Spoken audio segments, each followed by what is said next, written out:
रख हौसला वो मंजर भी आएगा, प्यासे के पास चलकर समंदर भी आएगा। यूं थक कर ना बैठे मंजिल के मुसाफिर, मंजिल भी मिलेगी और मिलने का मजा भी आएगा। जी हाँ दोस्तों, मैं हिमांशु शर्मा आप सभी का स्वागत करता हूं आपके अपने उत्कर्ष परिवार पर। और जैसा कि आप सभी को विदित है कि हम आज बात करने वाले हैं एक नए टॉपिक परसेंटेज के ऊपर। तो जल्दी से फटाफट एक बार अपनी पेन कॉपी तैयार रखिए, क्योंकि आज हम परसेंटेज के ऊपर बहुत डिटेल में बात करने वाले हैं।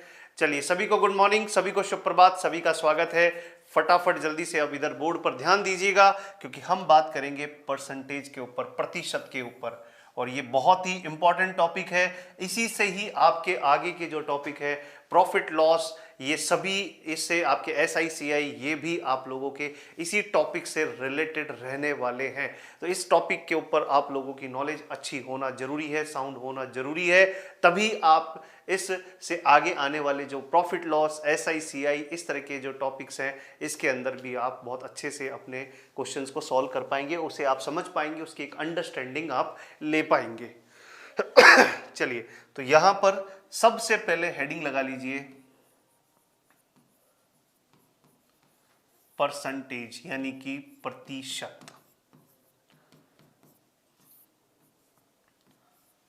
सबसे पहले अगर हम बात करें तो यहां पर हम परसेंटेज के मतलब को समझेंगे कि परसेंटेज का मतलब क्या है। बिल्कुल DI में भी इस तरह के जो क्वेश्चंस हैं आपको परसेंटेज से ही जो क्वेश्चंस हैं वो देखने को मिलते हैं। तो यानी कि आपके DI में भी परसेंटेज जो है आपकी हेल्प करने वाला है। तो चलिए, तो सबसे पहले हम जैसे कि अपनी बात को शुरू कर रहे हैं परसेंटेज। तो देखिए, परसेंटेज का मतलब क्या है। परसेंट, ये दो चीजों से मिलकर बना है परसेंट। परसेंट का मतलब है, पर का मतलब तो हो गया प्रति, और सेंट का मतलब हो गया आपका 100, शत या 100, यानी 100। तो यानी आप क्या कर रहे हैं, 100 के ऊपर जब आप कैलकुलेशन करते हैं, 100 के ऊपर जब आप कंपैरिजन करते हैं, उसी को हम बोलते हैं परसेंट। ठीक है, परसेंट मतलब आपका, सेंट का मतलब सेंचुरी का जो आप 100 लेते हैं, तो सेंट का मतलब 100 हो गया। प्रति 100 के ऊपर जब आप कैलकुलेशन करते हैं, तब आप परसेंटेज का एक्चुअली यूज कर रहे होते हैं। आप समझिएगा परसेंटेज का आप एक्चुअली क्यों जरूरत पड़ी आपको परसेंटेज को बनाने की, परसेंटेज के बारे में बात करने की, एक ऐसा कॉमन बेस बनाने की आपको जरूरत क्यों पड़ी है। पहले उस एग्जांपल से, एक एग्जांपल से इस बात को समझते हैं, ताकि कभी भी जब भी हम किसी टॉपिक को पढ़ रहे हैं तो पहले हमारे दिमाग में एक बात अच्छे से क्लियर होनी चाहिए कि हम इस टॉपिक को एक्चुअली पढ़ क्यों रहे हैं। ठीक है, एक्चुअली हम इस टॉपिक को पढ़ क्यों रहे हैं। ठीक है, तो यहां पर अगर हम बात करें तो देखिएगा, एक एग्जांपल से इस बात को शुरू करते हैं। एक एग्जांपल ये है आप लोगों के लिए कि जैसे मान लीजिए एक कॉलेज है, उस कॉलेज के अंदर एक एडमिशन होना है। ठीक है, उस कॉलेज के अंदर एडमिशन होना है, और उस कॉलेज के अंदर मान लीजिए एक सीट है जहां पर एक बच्चे का एडमिशन हमें करना है। मतलब एक कॉलेज से एक जने का एक सीट पर एडमिशन करना है। अलग अलग जगह से पढ़कर आए विद्यार्थियों की अगर मैं बात करता हूं, तो एक A विद्यार्थी है जो किसी स्कूल से पढ़ा है, और वहां पर उसके 500 में से कितने मार्क्स आए हैं, उसके 400 मार्क्स है आउट ऑफ 500। आउट ऑफ 500 यहां पर इतने मार्क्स आए हैं A नाम के विद्यार्थी के। एक B नाम का विद्यार्थी है जिसके यहां पर अगर हम देखें तो उसके 75 मार्क्स आए हैं आउट ऑफ 100। ठीक है, एक C नाम का विद्यार्थी है, उसके कॉलेज के अंदर उसके जो मार्क्स आए हैं, उसके मार्क्स आए हैं 45 आउट ऑफ यहां पर 50। अब बात आती है कि एक बच्चे को जब हम अगर एडमिशन देना है, एक विद्यार्थी को एडमिशन देना है, एक सीट पर जब आप एडमिशन देना है, तो इनमें से तीनों में से जो सबसे हाईएस्ट मार्क्स रखेगा, जो सबसे ज्यादा हाईएस्ट क्वालिटी रखेगा, जिसने अपने इस एग्जाम को बहुत अच्छे से क्लियर किया है, उसी को ही हम यहाँ पर एडमिशन देने वाले हैं। बिल्कुल, सभी को जय हिंद, वंदे मातरम दोस्तों। तो यहाँ पर हम उसी को ही एडमिशन यहाँ पर देने वाले हैं। अब अगर हम केवल पेपर को देखें, तो पेपर को अगर हम यहां पर देखें तो पेपर के हिसाब से अगर बात करते हैं, तो यहां पर इसके मार्क्स 400 है, इसके 75 है, इसके 45 है, तो 400 वाले को एडमिशन दे देवे, पर ये तो एक बात एक तरह से गलत चीज हो जाएगी ना। क्यों? क्योंकि जो 400 मार्क्स जिसके आए हैं वो 500 में से 400 मार्क्स लेकर आया है, वो 500 में से 400 मार्क्स लेकर आया है, ये 75 100 में से लेकर आया है, ये 45 50 में से लेकर आया है। तो क्या हम ऐसा बोल सकते हैं कि अगर अभी हम कंपैरिजन करते हैं तो जिस बेसिस पे हम कंपैरिजन कर रहे हैं वो बेस इक्वल नहीं है, तो हमें उस बेस को क्या करना होगा, इक्वल बनाना होगा। बिल्कुल ये टॉपिक डीआई में भी आता है, बिल्कुल ये टॉपिक डीआई में भी यूज होगा, परसेंटेज आपके डीआई में भी यूज होगा। तो यहां पर तो अगर यहां पर अगर हम देखें तो अब हमें एक बेस, कॉमन बेस हम बनाना होगा। तो हम ये कॉमन बेस कैसे बनाते हैं वो समझिए कि अगर किसी के 500 में से 400 मार्क्स आए हैं, तो अगर उसके 500 में से 400 मार्क्स आए हैं तो एक में से कितना मार्क्स आया है, 400/500। ठीक है, तो उसके 100 अगर मार्क्स होते, मैक्सिमम 100 मार्क्स होते, तो कितने मार्क्स आते, तो 400 डिवाइड बाई 500 इंटू 100। तो यहां पर अगर हम देखें तो ये 0 0 कट हो जाएगा और यहां पर आएगा 80, और इसी को हम लगा देते हैं परसेंटेज। ये साइन है कि आपने 80% का मतलब है कि ये 80 आउट ऑफ 100। ये परसेंटेज जो होता है एक्चुअली इसका मतलब क्या होता है, 80 आउट ऑफ 100। ये आउट ऑफ 100 को इतना ना लिखकर हम उसकी जगह पर ये साइन यूज कर लेते हैं जो कि परसेंटेज बताता है। ठीक है, बिल्कुल ये टॉपिक डीआई में भी यूज होता है, बिल्कुल पूजा जी, बिल्कुल। ठीक है, चलिए, ठीक है, तो यहां पर ये आपका डीआई में भी यूज होगा। तो यहां पर 80 आउट ऑफ 100 का मतलब है ये आपका 80%। ठीक है, क्लियर है यहां तक की बात। अब अगर हम बात करते हैं इस व्यक्ति की, बी की बात करते हैं, तो बी के अंदर अगर मैं बात करता हूं तो ये है 75 आउट ऑफ 100। तो ये तो ऑलरेडी 100 में से है ना यार, ये ऑलरेडी 100 में से कितना है, 75 आउट ऑफ 100 है, 75 आउट ऑफ 100 है, तो इसका मतलब तो ये ऑलरेडी 75% हो गया ना। तो इसके अंदर तो सीधा सीधा आप 75 लिख सकते हैं, यस और नो। ठीक है, क्लियर है यहां तक की बात। अब इसके बाद में अगर आगे बढ़ते हैं तो आगे अगर हम यहां पर देखते हैं तो 45 आउट ऑफ 100 अगर हम बात करते हैं, 45 आउट ऑफ 100, तो यहां पर देखें तो मैं 45 आउट ऑफ 50, अगर टोटल मार्क्स 50 है तो उसमें से मार्क्स कितने आए हैं, 45। तो अगर एक है तो कितने आएंगे, 45/50। तो यहां पर अगर 100 है तो कितने आएंगे, तो 45/50 इंटू 100, तो ये कितना आ जाएगा, 90%। ये कितना आ जाएगा, 90%। तो अब अगर आप ध्यान से देखें तो आप लोग इस चीज को समझ पाएंगे कि ए के, बी के और सी के परसेंटेज में देखें 80% है, 75% है, 90% है, तो सी के सबसे हाईएस्ट परसेंटेज है, C have highest percentage, highest percentage. C की परसेंटेज क्या है, सबसे ज्यादा है। तो हम किसको एडमिशन देंगे, हम सी को यहां पर एडमिशन देने वाले हैं। ये आप लोगों का रिक्वायरमेंट समझ में आया, एक कॉमन बेस का। कॉमन बेस का क्यों कॉमन बेस की जरूरत पड़ी, और हमने वो कॉमन बेस किसको बनाया, 100 को बनाया। इसलिए हम इसको क्या बोलते हैं कि 100 के ऊपर बात कर रहे हैं, इसलिए इसे हम बोलते हैं परसेंटेज। क्लियर है बात, 100 के ऊपर बात कर रहे हैं इसलिए हम इसे क्या बोलते हैं, परसेंटेज, परसेंटेज, परसेंट। ठीक है, क्लियर है यहां तक की बात। तो सबसे पहले सबसे इंपॉर्टेंट चीज, सबसे पहली चीज आपको आपके दिमाग में क्लियर होनी चाहिए कि आप जो ये परसेंटेज पढ़ रहे हो, ये परसेंटेज आप लोग क्यों पढ़ रहे हो और क्यों परसेंटेज की जरूरत पड़ी, एक कॉमन बेस की रिक्वायरमेंट होने के लिए, ताकि हम कंपैरिजन को क्या कर सके, हम इजीली कंपैरिजन कर सके दो या दो से अधिक वस्तुओं के अंदर। क्या इतनी बात आप लोगों को समझ में आई, हाँ या ना, बताइए।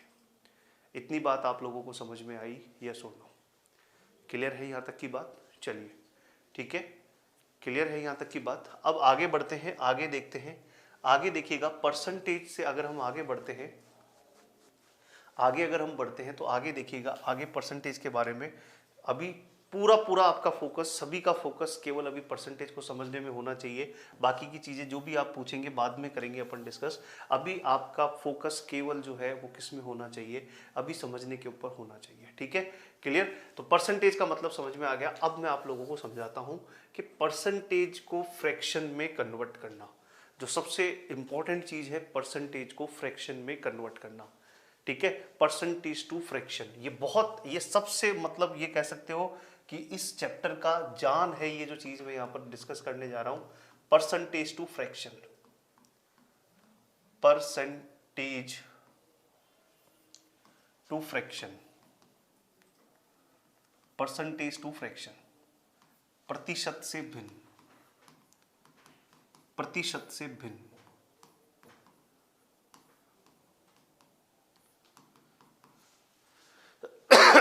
प्रतिशत से भिन्न, तो प्रतिशत से भिन्न, परसेंटेज टू फ्रैक्शन, ये सबसे इंपॉर्टेंट चीज इस चैप्टर की मैं डिस्कस आप लोगों से करने जा रहा हूं, ठीक है। तो देखिएगा, जैसे अगर हम बात करते हैं, जैसे आपका दिया गया है 80%, तो 80% को अगर आपको फ्रैक्शन में कन्वर्ट करना है, तो जैसे ही आप परसेंटेज का साइन हटाते हो, तो परसेंटेज का साइन हटाते ही उसके नीचे क्या आ जाता है, 100 आ जाता है। परसेंटेज का साइन हटाते ही उसके नीचे क्या आ जाता है, 100 आ जाता है। तो अब इसको अगर आप सॉल्व करते हो तो ये आएगा 4/5, यानी कि 80% एक्चुअली जो सरलतम रूप होगा, इसका जो सरलतम रूप होगा वो कितना होगा, 4/5। मतलब कि जब भी आपका परसेंटेज दे रखा है, तो परसेंटेज को जब आप फ्रैक्शन में बदलते हो तो आप 100 से क्या लगाते हो, भाग लगाते हो। मतलब इंपॉर्टेंट बात आप लोगों को समझने वाली बात जो है वो ये है, जो मैं यहाँ पर इस ब्रैकेट में लिख रहा हूँ, वो इंपॉर्टेंट बात ये है, पहला पॉइंट ये है कि अगर आप परसेंटेज से किस में जा रहे हो, फ्रैक्शन में जा रहे हो, परसेंटेज से अगर आप फ्रैक्शन में जा रहे हो तो आपको क्या करना है, किससे डिवाइड लगाना है, आपको 100 से डिवाइड लगाना है, यानी 1/100 से आपको भाग लगाना है, ठीक है। क्या करना है, किससे गुणा करना है, 1/100 से गुणा करना है। दूसरा पॉइंट है कि आप फ्रैक्शन से परसेंटेज में जा रहे हो, फ्रैक्शन से किस में जा रहे हो, फ्रैक्शन से परसेंटेज में जा रहे हो, तो फिर आपको क्या करना है, 100 से किसी भी संख्या को, जो भी संख्या दे रखी है उससे गुणा करना है, जो भी संख्या दे रखी है उससे क्या करना है, गुणा करना है। तो बात समझ में आ रही है कि अगर आप परसेंटेज से फ्रैक्शन में जा रहे हो तो आपको 100 से 1/100 का भाग देना है, और अगर आप फ्रैक्शन से परसेंटेज में जा रहे हो तो आपको 100 से गुणा करना है। जैसे कि फॉर एग्जाम्पल अगर यहाँ पर, अगर जैसे कि हम यहाँ पर देखें, तो मैंने जैसे एक एग्जाम्पल देखा, जैसे कि सर यहाँ पर 80% था, तो परसेंटेज को फ्रैक्शन में लेके जाना है, तो 80 को किससे डिवाइड लगाओगे आप, 100 से भाग लगाओगे, तो इसको काट के कितना आएगा, 4/5। तो आपने परसेंटेज से फ्रैक्शन में गए हो तो आपने 100 का क्या लगाया है, भाग लगाया है। परसेंटेज से आप फ्रैक्शन में गए हो तो आपने क्या लगाया है, 100 का भाग लगाया है। परंतु अगर आप जैसे यहाँ पर लिखा हुआ है, अगर यहाँ पर लिखा हुआ है सर, जैसे यहाँ लिखा हुआ है 9/10, इसको परसेंटेज में बदलना है, तो 9/10 को परसेंटेज में बदलने के लिए आप किससे गुणा करोगे, 100 से गुणा करोगे, तो ये अपने आप कितना बनेगा, 90% बनेगा। तो 9/10 को परसेंटेज में बदलने के लिए आपने 100 से क्या किया है, गुणा किया है। तो आपको बात समझ में आ रही है कि परसेंटेज से फ्रैक्शन में जाने के लिए आप 100 से भाग लगाएंगे, जबकि आप फ्रैक्शन से परसेंटेज में आने के लिए आप 100 से क्या करेंगे, गुणा करेंगे। क्या ये पॉइंट आप लोगों को क्लियर हुआ या नहीं, क्या ये पॉइंट आप लोगों को क्लियर हुआ या नहीं, कमेंट करके बताइए, क्या आपको ये पॉइंट क्लियर है या नहीं। क्लियर है यहाँ तक की बात।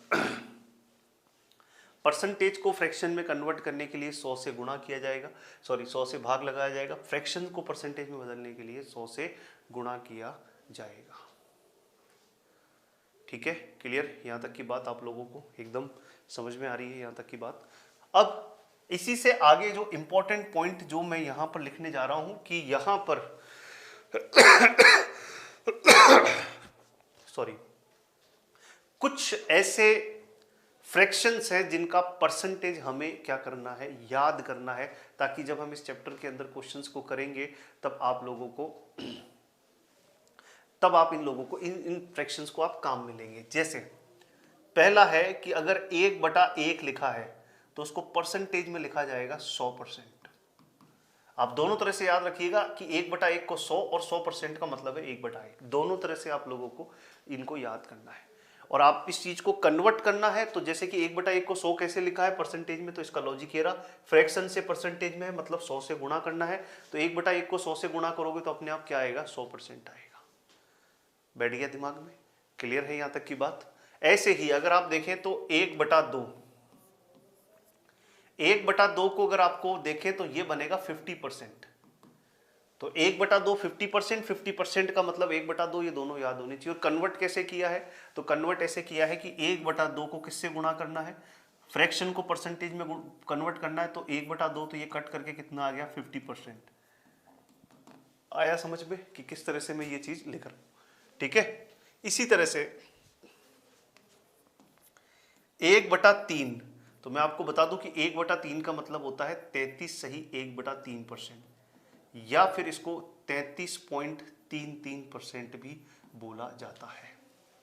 1/3 का मतलब क्या है, 33 सही 1/3%, या फिर आप इसे 33.33%। अच्छा, पॉइंट के बाद, दशमलव के बाद में जो संख्या रीड की जाती है उसे आप अलग अलग रीड करते हैं, एक साथ ऐसे नहीं बोलेंगे, 33.33 नहीं बोलेंगे, इसे क्या बोला जाएगा 33.33%, या फिर 33 सही 1/3%। बात समझ में आ रही है कि यहां पर आपने क्या किया है, जैसे कि 1/3 है तो इसको आप 100 से गुणा करेंगे तो ये कितना बनेगा 100/3, ये कितना बनेगा 100/3। और 100 में अगर आप 3 का भाग लगाते हो तो ये कितना बनेगा, 3 बार जाएगा 9, फिर 3 बार जाएगा 9, और ये 1 बचेगा, इसको लिखा जाएगा, ये सबसे आगे लिखा जाता है 33, ये 1 ऊपर जाता है और ये 3 नीचे जाता है, 33 सही 1/3%। तो आप लोगों को ये भी मैंने बेसिक से समझा दिया है कि ये जो 100/3 है उससे ये 33 से 1/3% कैसे लिखा है। 100 में 3 का भाग लगाया 33 और शेषफल बचा है 1, तो जो भागफल है कोशेंट है उसे आगे लिखते हैं,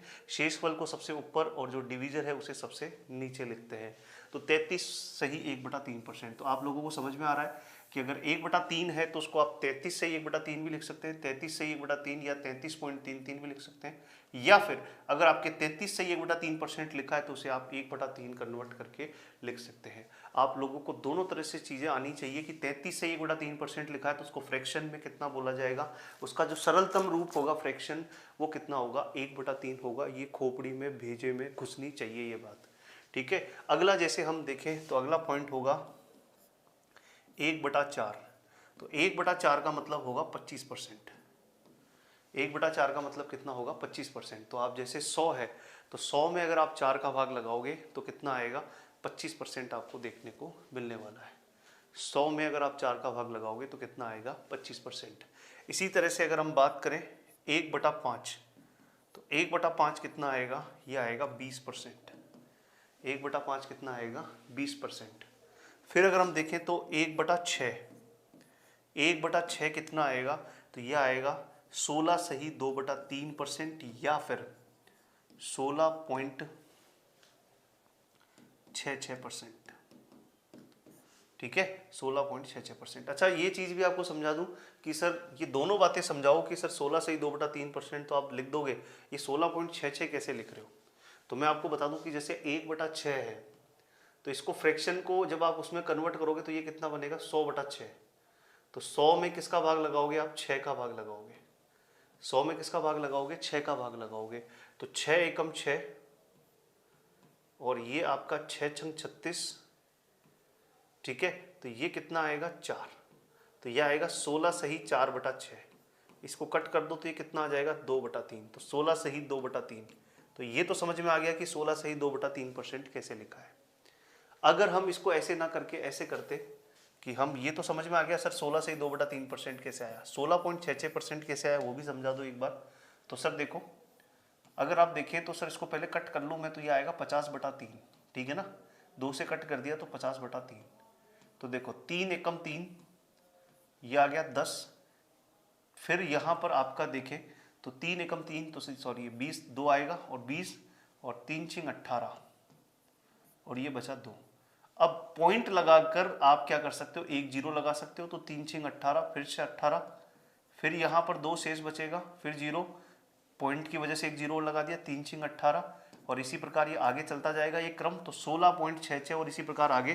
तो हमने इसको दो डिजिट तक लिखा है 16.66%, 16.66%, 16.66%। क्या ये बात समझ में आई कि सर 16.66 या 16 सही 2/3% आप एक्चुअली लिख कैसे रहे हो वो भी हमें क्लियर हो गया, ठीक है।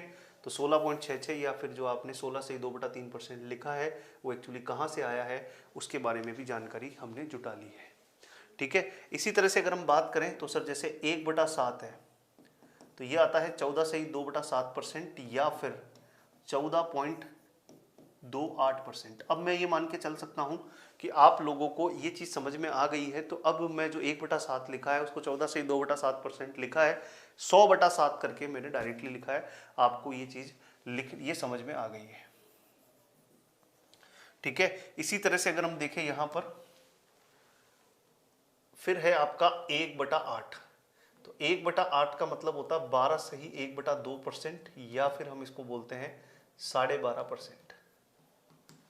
कितना बोलते हैं? 12 से 1/2% या फिर 12.5%, ठीक है, 12.5%। इसी तरह से अगर हम यहाँ पर देखें तो 1/9, तो ये आपका बनता है 11 सही 11 एंड 1/9%, या फिर इसको आप बोलते हैं 11.11%, 11.11%, ठीक है।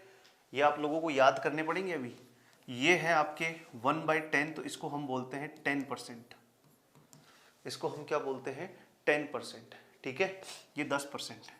इसी तरह से 1/11 ये बनता है 9 एंड 1/11%, जिसे हम बोलते हैं 9.09%, ठीक है, जिसे हम क्या बोलते हैं? 9.09%। क्लियर है यहाँ तक की बात? ठीक है। आगे अगर हम यहाँ पर देखें तो यहाँ पर 1/12 ये बनता है 8 एंड 1/3%, जिसे हम बोलते हैं 8.33%, 8.33%, ठीक है। इसी तरह से अगर हम देखें तो 1/13, अब जैसे 1/13 आ गया तो 1/13 का मतलब क्या होगा? 100/13, और 100/13 का मतलब 7 सही 9/13, 7 सही 9/13%। कैसे कि बोले सर देखो 100/13 है तो 100 में आप 13 का भाग लगाओगे, 13 सत्ते 91, और शेषफल कितना बचा? 9/13। तो 13 सही 7 सही 9/13, ये इसका जो है आपका फ्रैक्शन फॉर्म बनेगा। क्लियर है? जिसको हम बोलते हैं 7.69%, 7.69%, 7.69%। क्लियर? ऐसे ही 1/14, 7 सही 1/7%, 7 सही 1/7%। क्लियर है यहाँ तक की बात? 7 सही 1/7%। क्लियर है यहाँ तक की बात? तो यहाँ 7 से 1/7% का मतलब कितना होगा? 7.14%, 7.14%। फिर यहाँ अगर हम बात करें 1/15, तो यह आएगा 6 सही 2/3%, जिसे हम बोलते हैं 6.66%, ठीक है। और फिर आता है 1/16, तो यह आएगा 6 एंड 1/4%, जिसे हम बोलते हैं 6.25%, 6.25%, ठीक है। तो 1 से लेकर 16 तक के जो है आपको याद होने चाहिए। साथ साथ में 2 यहाँ पर लिख रहा हूँ। 1/20 का मतलब है 5%, और 18 नंबर पे है आपको यहाँ पर देखने को मिलेगा 1/25 है 4%। मतलब कि ये पूरा जो आपका परसेंटेज वाला चैप्टर है, इसे पढ़ने के लिए आप लोगों को ये जो आपको दे रखा है, ये 1 से लेकर जो मैंने 16 तक लिखे, उसके बाद 1/20 और 1/25 भी लिखा है, ये आप लोगों को अच्छे से याद होना चाहिए। क्लियर है यहाँ तक की बात? क्लियर है यहाँ तक की बात? तो अब मेरा आपसे क्या निवेदन है? मेरा आपसे निवेदन ये है कि सबसे पहले मैं आगे का काम स्टार्ट करूं, उससे पहले आप लोग ये वाला काम अपनी कॉपी में नोट करें। जी हाँ दोस्तों, इसको नोट करना पड़ेगा, क्योंकि आगे वाला जो काम है इसको आप अपनी फेयर कॉपी में कहीं ना कहीं नोट करिए, एक पेपर पे नोट कर लीजिए, ताकि जब मैं बढ़ूंगा तो बार बार पीछे वाली स्लाइड आप नहीं देख पाएंगे, या बार बार आपको वो चीज़ें चाहिएगी अभी, क्योंकि आप लोगों को ये चीज़ें याद है नहीं। आप याद करोगे, धीरे धीरे प्रयास करोगे तब याद होगा, और अभी याद नहीं है। तो अभी हम इन चीज़ों को समझें, इसके लिए आप लोगों को ये चीज़ें आपके सामने एकदम लिखी हुई होनी चाहिए, ठीक है। फिर आप चाहें तो उस पेपर को आप अपने सामने, अपनी जो आपकी डेस्क है वहाँ पर आप सामने उसको चिपका सकते हैं, लगा सकते हैं, ताकि आपकी नज़र में आए, आप लोग उसे क्या करें? याद करें, ठीक है। तो एक बार मैं आपको थोड़ा सा समय दे रहा हूँ, जिसमें आप इसको फटाफट एक बार नोट कर लीजिए, ठीक है। नोट करने के बाद में मैं इसके आगे के स्टेप को आपको समझाऊंगा कि ये फ्रैक्शंस को हम एक्चुअली यूज़ कैसे करेंगे अपने काम में, ठीक है। 18 नंबर वाला वापस बता दें, 18 नंबर है 1/25। 1/25 का मतलब है कि 100/25, 25 चौक 100, इसलिए ये कितना आ गया? 4%। ये कितना लिखा है? 4%। ये लिखा है 4%, ठीक है। ये कितना लिखा है 4%। तो एक बार फटाफट आप सभी लोग जो है मेरा कहना मानते हुए इसे आप नोट करें और फिर उसके बाद में हम अगली स्टेप पे बढ़ते हैं कि इससे हम किस तरह से डील करने वाले हैं। ठीक है, चलिए फटाफट एक बार नोट हो जाए तो मेरे को फिर बताएं, तो मैं आगे बढ़ता हूं फिर।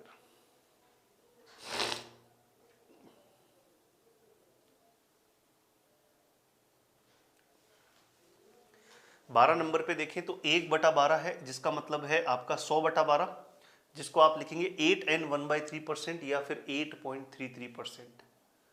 8.33%, 100/12। 100/12 का मतलब है आपका 100/12 का मतलब है कि आप 4 से अगर भाग लगाते हैं तो आपका 25/3, 25 में 3 का भाग लगाइए, 3 अट्ठे 24 और एक शेषफल बचेगा, तो 8 से ही 1/3%, जिसी को आप क्या लिखेंगे 8.33%। ठीक है, क्लियर?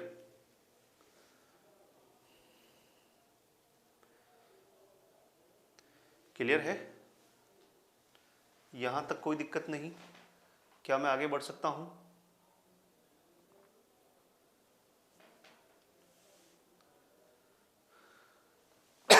चलिए अब देखिएगा, मैं अब जो इससे आगे बढ़ रहा हूं कि सर ये जो आपने परसेंटेज लिखे हैं, ये परसेंटेज आपको क्या होने चाहिए, याद होने चाहिए। ये अभी तक जो मैंने लिखवाया है ये आपको क्या होने चाहिए, याद होने चाहिए। जैसे जैसे आप धीरे धीरे प्रैक्टिस करेंगे ये आपको क्या हो जाएंगे, याद हो जाएंगे। अब इससे हम क्या करते हैं, ड्राइव्ड फ्रैक्शंस निकालना। देखो हमारा एक्चुअली जो फोकस है ना, जो हमें एक्चुअली हम डील करेंगे इस परसेंटेज चैप्टर में, वो हमारा फोकस या हमारा जो मेन उद्देश्य रहेगा वो ये रहेगा, परसेंटेज को फ्रैक्शन में बदलना। परसेंटेज को किस में बदलना, फ्रैक्शन में बदलना, ताकि हम अपने एक लॉजिकल अप्रोच डेवलप कर सकें, जिससे हम इन क्वेश्चंस को इजीली सॉल्व कर पाएंगे। वो अभी क्यों कर रहे हैं हम फ्रैक्शन में कन्वर्ट, वो भी धीरे धीरे आपको समझ में आएगा जैसे जैसे मैं क्वेश्चंस के ऊपर आऊँगा। पर अभी जो हम सीख रहे हैं वो सीखने वाला काम ये है कि परसेंटेज को फ्रैक्शन में बदलते कैसे हैं, क्यों बदलते हैं, वो क्वेश्चन के माध्यम से आप धीरे धीरे समझेंगे। वो हमारी अप्रोच का एक पार्ट रहेगा, वो आपको धीरे धीरे समझ में आएगा। ठीक है, अभी हम परसेंटेज को फ्रैक्शन में बदलने का काम सीख रहे हैं। तो परसेंटेज को फ्रैक्शन में बदलने के लिए पहले तो ये मूलभूत आपको परसेंटेज से फ्रैक्शन याद होनी चाहिए। इनके लिए आपको कैलकुलेशन करने की जरूरत पड़ रही है तो फिर वो दिक्कत है, वो टाइम कंज्यूम करेगा, टाइम को किल करेगा। तो ये चीजें तो आपको याद होनी चाहिए। ठीक है, अब देखते हैं कि सर इससे जैसे ड्राइव्ड फ्रैक्शन क्या होते हैं। ड्राइव्ड फ्रैक्शन क्या होते हैं, जैसे कि फॉर एग्जाम्पल, एक एग्जाम्पल के तौर पे देखते हैं कि मान लीजिए यहां पर लिखा गया है 44 सही 4/9%। अब 44 सही 4/9% अगर मेरे सामने आता है और मैं चाहता हूं कि इसका फ्रैक्शन फटाफट निकालूं, मैं चाहता हूं कि इसका फ्रैक्शन फटाफट निकालूं, तो एक तरीका तो देखो क्या है कि सर देखो 44 सही 4/9% है ना। एक तरीका तो क्या है, मेथड 1, जो कि देखो कितना टाइम खाएगा। तो सर देखो पहले तो परसेंटेज है, तो परसेंटेज को तो अभी साइड में रखो, पहले 44 को 9 से गुणा करो, क्योंकि यही तो होता है। जैसे कि 2 सही 3/4 लिखा हुआ है, तो 4 दूनी 8, 4 2 से गुणा होता है, 4 दूनी 8, 8 में 3 जोड़ा जाता है, 11/4, यही होता है। ऐसे आप इसको क्या करते हैं, साधारण भिन्न के अंदर बदलते हैं, नहीं बदलते। तो आप यहां पर भी वैसे ही कर रहे हैं कि 44 को पहले 9 से गुणा करो, फिर 4 को ऐड करो। 9 चौक 36, 6 3, 9 चौक 36, 36 में 3 जोड़े तो कितना आ गया 396 प्लस 4, ये कितना आ गया आपका 400/9। कितना आ गया 400 आ गया। और ये डिवाइड में कितना है 9, तो इसका जो फ्रैक्शन फॉर्म बनेगा वो कितना बनेगा 400/9 बनेगा। और परसेंटेज में फिर मैंने आपको बताया था कि परसेंटेज को अगर आप हटा रहे हो तो जैसे ही आप परसेंटेज को हटाते हो तो नीचे क्या आता है आपका 100 आ जाता है। परसेंटेज हट गया 100 आ गया, 100 से ये कटेगा तो ये कितना आएगा 4/9। यानी कि एक्चुअली इसका जो परसेंटेज से फ्रैक्शन फॉर्म है वो कितना है 4/9। दिस इज द मेथड 1, जो कि आपका क्या है टाइम कंज्यूम करेगा। ये क्या है टाइम कंज्यूम करेगा। दूसरा मेथड देखिए, मेथड सेकंड। मेथड सेकंड के अंदर अगर मैं बात करता हूं, मेथड सेकंड देखिएगा वो क्या कहता है कि आप ये बताओ कि डिवाइड में क्या आ रहा है 9, और आप ये बताओ कि जो आपने अभी तक जो फ्रैक्शन लिखे हैं उसमें डिवाइड में कहीं 9 आपको देखने को मिल रहा है क्या। तो यहाँ यहाँ यहाँ यहाँ यहाँ यहाँ यहाँ यहाँ यहाँ नजर जानी चाहिए कि यहाँ डिवाइड में क्या दिख रहा है, परसेंटेज में, इधर नहीं, परसेंटेज वाले पार्ट में देखो डिवाइड में कहीं 9 दिख रहा है क्या? तो यहाँ यहाँ यहाँ करते करते करते देखो 9, 11 एंड 1/9% में डिवाइड में 9 दिख रहा है। बोले हाँ सर। तो हम जानते हैं, यहाँ देखेंगे कि 1/9 क्या होता है, 11 एंड 1/9% होता है। 11 एंड 1/9% होता है। क्या ये बात समझ में आई कि 11 एंड 1/9% होता है? ठीक है। अब आप मुझे बताओ कि 11 एंड 1/9% को किससे मल्टीप्लाई करूं कि वो 44 बन जाए? तो 11 एंड 1/9% को अगर मैं 4 से गुणा कर दूं तो 44 एंड 4/9 बनेगा। तो इधर भी किससे गुणा हो जाएगा, 4 से। तो क्या मैं ऐसा बोल सकता हूं कि 4/9 कितना आ जाएगा, 44 एंड 4/9%। ये लीजिए डायरेक्ट कन्वर्जन हो गया। 44 एंड 4/9% का फ्रैक्शन में कितना, 4/9 यानी कि 4/9, यानी कि 4/9, यानी कि 4/9। बताओ क्लियर हुआ या नहीं हुआ? बताइए कि यहां तक की बात आपको क्लियर हुई या नहीं हुई? ठीक है। तो ये कितना बन गया, 44 एंड 4/9%। ठीक है। तो हमने क्या किया, एक तरीका तो ये सीखा कि सर देखो इसको पूरा कन्वर्ट करके इतना टाइम कंज्यूम करेंगे, पर हमने एक दूसरा तरीका साइमल्टेनियसली डेवलप किया कि सर हमें ये पता है कि डिवाइड में 9 आ रहा है, तो यहाँ पर ये डिवाइड में 9 कहाँ से आया होगा कि जिसमें खुद में परसेंटेज में डिवाइड में 9 रहा होगा, और वो कौन सा है, 11 एंड 1/9%। 11 एंड 1/9% का मतलब होता है 1/9।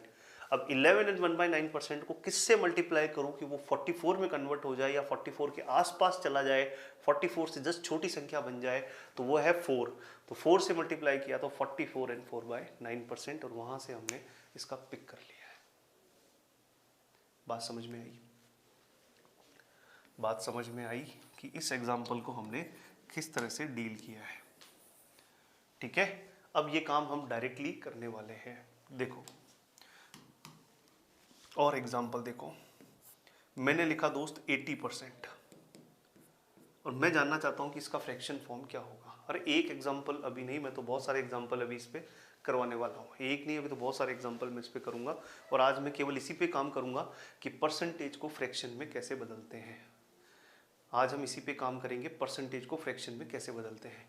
तो देखो 80% का फ्रैक्शन क्या होगा। आप लोग ये दिमाग लगाओ कि आपने जो अपनी कॉपी में लिखे हैं अभी परसेंटेज, उसमें बताओ कि यार ये 80% कौन से परसेंटेज का मल्टीपल है। आपने जो भी परसेंटेज लिखे हैं, मैं भी इधर ओपन कर देता हूं इसे। आप मुझे बताओ 80% किन का मल्टीपल है, इनमें से किसका मल्टीपल है? क्या 100 का मल्टीपल है, 50 का मल्टीपल है, 33 से 1/3 का मल्टीपल है, 25 का गुणज है, क्या 20 का गुणज है? हाँ। बोले सर 20 का 4 गुना 80% होता है। 20 का 4 गुना कितना होता है, 80% होता है। तो 20 का 4 गुना 80% होता है, तो बस आप ये देखो कि 20 का 4 गुना 80% होता है। 20% कितना था, 1/5। तो 20 का 4 गुना 80% होता है, तो इधर भी 4 गुना कर दोगे तो ये कितना आ जाएगा, 4/5। 80% का फ्रैक्शन डायरेक्टली कितना बन जाएगा, 4/5। 80% का फ्रैक्शन डायरेक्टली क्या बन जाएगा, 4/5। बताओ क्या ये बात आपके दिमाग में आई या नहीं आई? ये बात भेजे में उतरी या नहीं उतरी? 80% का फ्रैक्शन फॉर्म क्या बनेगा, 4/5। ठीक है। 80% का फ्रैक्शन फॉर्म कितना बना, 4/5। और हम एग्जाम्पल अभी देखते हैं, और एग्जाम्पल देखिएगा। अगला एग्जाम्पल है आप लोगों के सामने। मैंने कहा कि बताओ भाई 75% कितना होगा। तो 75% मैंने आपसे पूछा है, तो 75% आप लोगों दिमाग लगाओ। आपके पास में जो लिस्ट लिखी है उसमें 75% इनमें से किसका मल्टीपल है? क्या 100 का मल्टीपल है, 50 का मल्टीपल है, 33 से 1/3 का मल्टीपल है? नहीं, 25 का मल्टीपल है।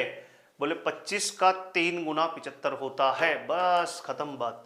25 का 3 गुना 75 होता है, तो बस कि बोले 25% बराबर कितना है, 1/4। 25% का फ्रैक्शन फॉर्म कितना है, 1/4। 25 का 3 गुना 75 है, तो 1/4 का 3 गुना कितना हो जाएगा, 3/4। That's it. 25% का जो आपका 3 गुना है 75, तो यहाँ पर ये कितना आ जाएगा 3/4, यानी कि 75% का फ्रैक्शन फॉर्म कितना बनेगा 3/4 बनेगा। 25% का कितना 3 गुना है 75, तो 75% का फ्रैक्शन फॉर्म कितना बनेगा 3/4। 3/4 क्लियर है यहाँ तक की बात। चलिए अगला क्वेश्चन देखिएगा। नेक्स्ट अभी हम बात कर रहे हैं उन परसेंटेज की जो 100 से क्या है कम है, जो 100 से बड़े हैं उनके ऊपर भी चर्चा फिर हम करेंगे। ठीक है, अगला मैं एग्जांपल ले रहा हूं 37 सही 1/2%। अब थोड़ा सा लेवल बढ़ा रहे हैं, 37 सही 1/2% लिखा हुआ आ गया। बोले सर 37 सही 1/2% आ गया तो 37 एंड 1/2% है। 37 एंड 1/2% ये आपका इसका फ्रैक्शन फॉर्म क्या बनने वाला है ये हमें निकालना है। 37.5% इसका फ्रैक्शन फॉर्म क्या बनने वाला है ये हमें निकालना है।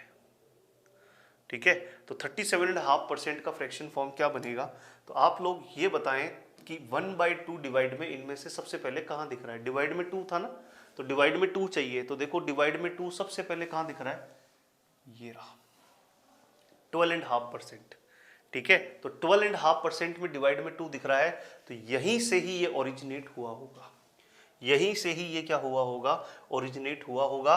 तो आप यहां पर लिखें कि 12.5% का मतलब कितना है, बोले 1/8। बहुत प्यारी बात लिख दी आपने कि 12.5% का मतलब कितना है 1/8। अब 12.5% का कितना मल्टीप्लाई करूं कि मैं 37 के आसपास पहुंच जाऊं, तो देखो 12.5% है ना, तो देखो 12 का 3 गुना कितना हो जाएगा 36, और यहां 3 और गुणा होगा तो 3/2। तो आप लोग समझ रहे हैं कि एक्चुअली क्या कर रहे हैं, 12 से 1/2% को अगर आप 3 से गुणा करते हो तो 3 12 से भी गुणा होगा और 3 1/2 से भी मल्टीप्लाई होगा। तो 12 3 जा 36 एंड 3/2, तो ये 36 एंड 3/2 का मतलब है 1 एंड 1/2, तो ये आएगा 37.5%। ये कितना आ जाएगा 37.5% बन गया ना। तो इसका मतलब 12.5% का 3 टाइम अगर आप करते हो तो वो बनता है 37.5%। तो 1/8 का कितना गुना हो जाएगा 3 गुना, तो it will become 3/8। It will become 3/8। It will become what 3/8। It will become 3/8। बात समझ में आ रही है कि 37.5% का मतलब कितना आएगा 3/8। ठीक है, 3/8। यहां तक की बात क्लियर है, 3/8 बस फ्रैक्शन में कन्वर्ट हो गया ये। ठीक है, 37.5% का मतलब कितना आ गया 3/8। ठीक है, अगला एग्जांपल देखें 57 एंड 1/7%। इसका फ्रैक्शन फॉर्म क्या रहेगा, 57 एंड 1/7%, इसका फ्रैक्शन क्या रहेगा, 57 एंड 1/7 का फ्रैक्शन क्या रहेगा, 57 एंड 1/7 का फ्रैक्शन क्या रहेगा। तो आप सबसे पहले आपकी कॉपी में जो लिखे हुए हैं उसमें आप देखें कि सबसे पहले डिवाइड में 7 कहाँ मिल रहा है। तो सबसे पहले जब आप ऊपर से नीचे चेक करते हैं तो डिवाइड में 7 कहाँ मिल रहा है, यहाँ मिल रहा है 14 एंड 2/7। क्योंकि देखो ये है ना आपका, यहाँ डिवाइड में 7 आ रहा है ना, यहाँ डिवाइड में 7 आ रहा है, तो एक ऐसे फ्रैक्शन एक ऐसे परसेंटेज की तलाश करें जिसमें हमें याद है और जिसमें डिवाइड में 7 आता हो। ठीक है, जो हमें याद है और जिसमें डिवाइड में क्या आता हो 7 आता हो। तो ये आपका वो है 14 एंड 2/7। तो यहाँ पर देखने डिवाइड में 7 आ रहा है, तो आप इसको ऐसे लिख सकते हैं कि 14 एंड 2/7%, 14 एंड 2/7% को ही आप क्या लिखते हैं 1/7। 14 एंड 2/7% को ही आप क्या लिखते हैं 1/7। गॉट इट ना। अब 14 एंड 2/7% को आप 1/7 लिखते हैं तो 57.5, 57.5, तो 57.5 की अगर हम बात करें तो 14 एंड 2/7% को किससे मल्टीप्लाई करें कि 57.5 के पास में आप पहुंच जाएं। तो यहां पर आप इसको मल्टीप्लाई करेंगे किससे, 4 से। किससे गुणा करेंगे 4 से। तो 14 को आप 4 से गुणा करेंगे तो देखो 14 चौक 56, 14 4 जा 56, बोले 57 तो हुआ ही नहीं। 14 चौक 56 होगा, फिर 4 यहाँ भी तो गुणा होगा, ये 8/7 बनेगा ना। और 8/7 को आप सिंप्लीफाई करोगे तो 1 एंड 1/7, तो 1 और ऐड हो जाएगा 56 में, तो कितना बन जाएगा 57। इसका मतलब 14 से ही 2/7% को किससे गुणा किया है 4 से, तो वो 57 से ही 57 से 1/7 बन रहा है, यानी 57 एंड 1/7 बन रहा है। तो इसको भी 4 से मल्टीप्लाई करेंगे तो ये कितना बनेगा 4/7। दैट्स इट, 57 एंड 1/7 का फ्रैक्शन कितना बनेगा? 4/7 बनेगा। मेरे हिसाब से अब आप लोगों के दिमाग में थोड़ा समझ में आने लगा होगा कि हाँ किस तरह से सर इस परसेंटेज को आप फ्रैक्शन में कन्वर्ट कर रहे हो, और वो हमारे दिमाग में घुस भी रहा है। बताओ, जैसे कि मैंने लिखा 90 एंड 10/11, 90 एंड 10/11%।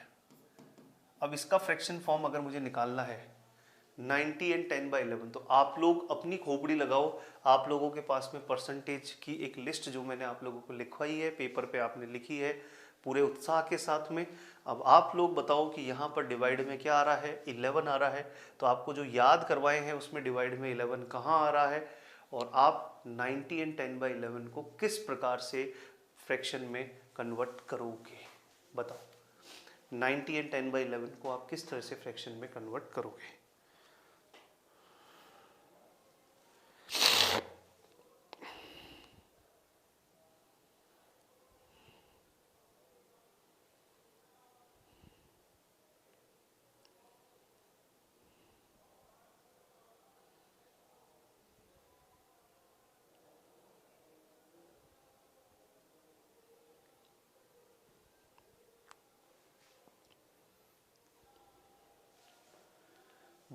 बहुत बढ़िया, आप लोग सभी जो है आंसर निकाल पा रहे हैं इसका, बहुत बढ़िया। जहाँ पर भी आप लोग निकाल रहे हैं आंसर बिल्कुल सही है। तो यहाँ पर अगर हम देखें तो सबसे पहले आपका ध्यान जाना चाहिए कि इसमें किसके अंदर ये फ्रैक्शन जो है वो आपको देखने को मिल रहा है। तो सर देखो, ध्यान से देखो, आप बिल्कुल देख पाओगे कि सर ये देखो ये रहा 1/11 है 9 एंड 1/11, 1/11 है 9 एंड 1/11%। ठीक है, या फिर इसको मैं ऐसे लिखूं कि 9 एंड 1/11% है 1/9। ठीक है, अब अगर मैं यहाँ पर देखूं तो 9 एंड 1/11 को किससे मल्टीप्लाई करूँगी? 90 में आ जाए तो 10 से मल्टीप्लाई होगा, तो इधर भी किससे मल्टीप्लाई किया जाएगा इसे? ठीक है, इधर भी किससे मल्टीप्लाई किया जाएगा? भाई 9 है ना, 90 एंड 1/11%, तो ये आपका 1/11, माफ़ी चाहेंगे 1/11। तो यहाँ पर किससे मल्टीप्लाई करोगे? 10 से, तो ये कितना बनेगा? 10/11, 10/11। 8/11 नहीं, 10/11 बनेगा। 1/11 भी नहीं, 10/11। ठीक है, 9 एंड 1/11 है 1/11, तो ये किससे मल्टीप्लाई हुआ? 10 से, तो ये बना 90। तो इधर भी किससे मल्टीप्लाई होगा? 10 से, तो ये बनेगा 10/11%। It will become what? 10/11%। Clear है यहाँ तक की बात? तो आप लोग ये भी समझ रहे हैं कि जो परसेंटेज हमें याद किए वो तो ठीक है, वो तो अच्छी बात है, वो तो हमें याद है ही, साथ साथ में इससे अगर कोई ड्राइव कर रहे हैं परसेंटेज, वो भी हम निकाल पा रहे हैं इसकी मदद से। ठीक है, जैसे मैंने कहा बताओ भाई 15% का फ्रैक्शन फॉर्म क्या होगा, और मैंने पूछा 12% का फ्रैक्शन फॉर्म क्या होगा। दो क्वेश्चन पूछे हैं मैंने, 15% का फ्रैक्शन फॉर्म क्या होगा और 12% का फ्रैक्शन फॉर्म क्या रहेगा। 15% का फ्रैक्शन फॉर्म क्या रहेगा और 12% का फ्रैक्शन फॉर्म क्या रहेगा, ये आप लोगों को बताना है। What will be the fraction form of 15% and what will be the fraction form of 12%। चलिए, कितना बनेगा, बनाइए।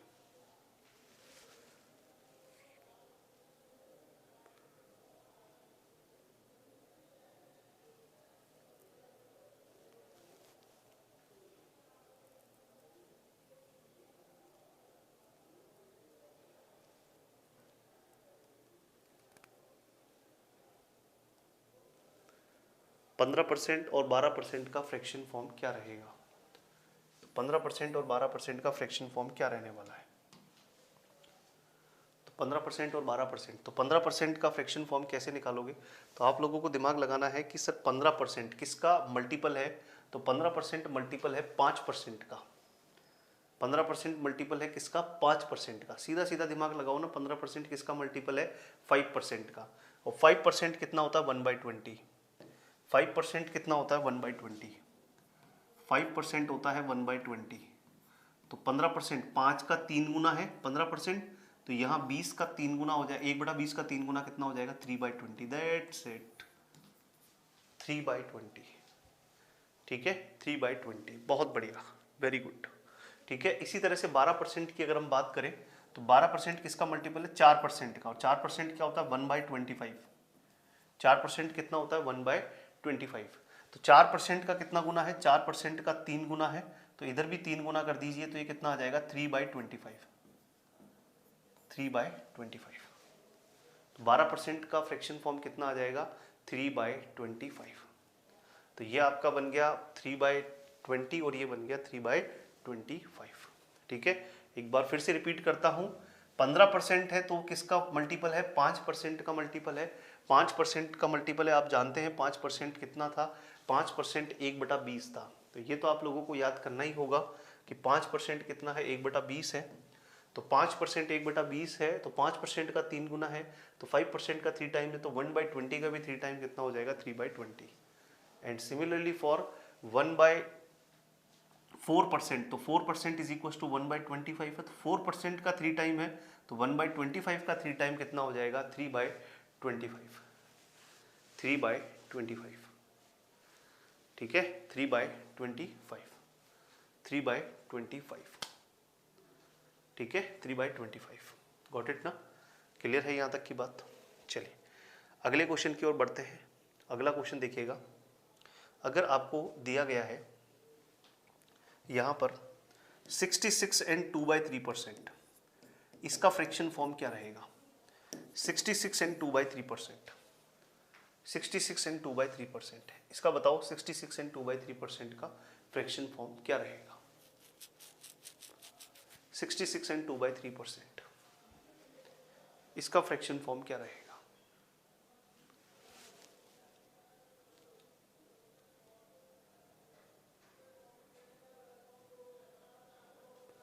66 एंड 2/3%,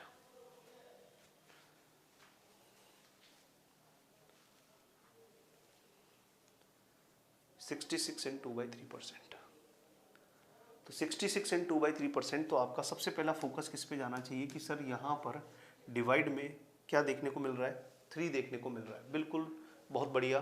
तो डिवाइड में 3 देखने को मिल रहा है, तो सबसे पहले डिवाइड में 3 कहाँ देखने को मिलेगा, तो सबसे पहले डिवाइड में 3 देखने को मिल रहा है यहाँ पर, ये रहा 33 एंड 1/3। तो 33 एंड 1/3%, तो हम जानते हैं कि 33 एंड 1/3% कितना होता है 1/3 होता है। और ये क्या इसका जस्ट डबल है या नहीं है, तो इधर भी इसका जस्ट डबल कर दें, तो ये कितना आ जाएगा 2/3,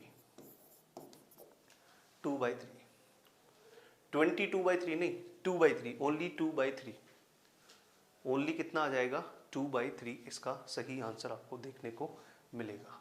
ठीक है, 2/3 इसका सही आंसर आपको देखने को मिलेगा। चलिए, तो आज जो हमने ये जो प्रयास किया है, आज जो हमने ये प्रयास किया है, हमने प्रयास किया है आज केवल और केवल और केवल इतना समझने का, मैंने केवल इतना समझाने का प्रयास किया है कि परसेंटेज का मतलब आपका क्या होता है। परसेंटेज का मतलब होता है परसेंट, यानी कि 100 के ऊपर जब हम कंपैरिजन या चीज़ों को देखते हैं उसे हम बोलते हैं परसेंट। ठीक है, साथ ही साथ में मैंने आप लोगों को ये भी बताने का प्रयास किया कि सर जैसे परसेंटेज की आवश्यकता क्यों पड़ी है, तो एक एग्जाम्पल से हमने इस चीज़ को समझा कि परसेंटेज की आवश्यकता इसलिए पड़ी ताकि हम कंपैरिजन को क्या कर सकें, ईजीली कर सकें। जब आपके अलग अलग रेस्पेक्ट में चीज़ें दे रखी हों तो एक समान आधार पर उनकी तुलना की जाए आसानी से, उसी को करने के लिए आसानी से हम क्या करते हैं कि यहाँ पर परसेंटेज का इस्तेमाल करते हैं। फिर हमने ये बात करी कि परसेंटेज को अगर फ्रैक्शन में बदलना है तो आपको क्या करना होगा, आपको 100 से भाग देना होगा, और अगर आपको फ्रैक्शन को परसेंटेज में बदलना है तो आपको 100 से गुणा करना होगा। क्लियर। फिर उसके बाद में मैंने आज आप लोगों के लिए एक होमवर्क तैयार किया है। वो होमवर्क तैयार ये किया है कि आप लोगों को परसेंटेज में अगर पारंगत होना है, और परसेंटेज से ही आपके प्रॉफिट लॉस SICI वाले चैप्टर भी रिलेटेड रहेंगे, तो उनमें भी अगर आपको पारंगत होना है, साथ साथ में DI में भी आपकी हेल्प करेगा। तो उसमें पारंगत होने के लिए आप लोगों को ये जो मैंने परसेंटेज लिखवाए हैं आज इनके साथ में जूझिएगा, लड़िएगा एक योद्धा की तरह, और इन्हें याद करिएगा। ठीक है, इसी तरह से फिर हमने अपनी चर्चा को आगे बढ़ाया, और हमने अपनी चर्चा में आगे बढ़ाकर ये डिस्कस किया कि सर हमारा मेन उद्देश्य इतना है कि how to convert percentage into fraction, और क्यों करते हैं फ्रैक्शन के अंदर कन्वर्ट। जब हम क्वेश्चन करेंगे तो उसके माध्यम से आप लोगों को समझ में आएगा कि हम परसेंटेज को फ्रैक्शन में कन्वर्ट क्यों कर रहे हैं। अभी हम केवल इतना सीख रहे हैं कि how to convert given percentage into fraction form, भिन्न के रूप में बदलना। तो आपने जैसे कोई भी परसेंटेज दे रहा है उसको आप इजी वे में किस तरह से बदल रहे हो, वही चर्चा हमने यहाँ पर करी है, और आई होप आप लोगों को यहाँ तक की बातें एकदम क्लियर होगी। ठीक है, यहाँ तक की बातें एकदम क्लियर होगी। ठीक है जी। तो यहाँ पर अगर मैं आप लोगों से ये पूछ लूँ कि सर अगर आपको फ्रैक्शन दे देता है और परसेंटेज पूछ लेता है, तो आप लोग इसका भी आंसर कर सकते हो कि 5/8 का परसेंटेज से, फ्रैक्शन से परसेंटेज कितना होगा। तो इसका भी आप आंसर कर सकते हो 5/8 का परसेंटेज से फ्रैक्शन कितना बनेगा। तो मेरा आप लोगों से अब ये निवेदन है कि आप लोग 5/8 का कितना परसेंटेज बनेगा ये आप लोग कमेंट में बताएंगे मुझे। एंड आई होप आपको आज का लेक्चर समझ में आया होगा। तो एक बार इसको ढंग से रिवाइज जरूर करिएगा। मिलते हैं नेक्स्ट लेक्चर के अंदर, तब तक अपना ध्यान रखिए, स्वस्थ रहिए, मस्त रहिए, जबरदस्त रहिए। जय हिंद, जय भारत।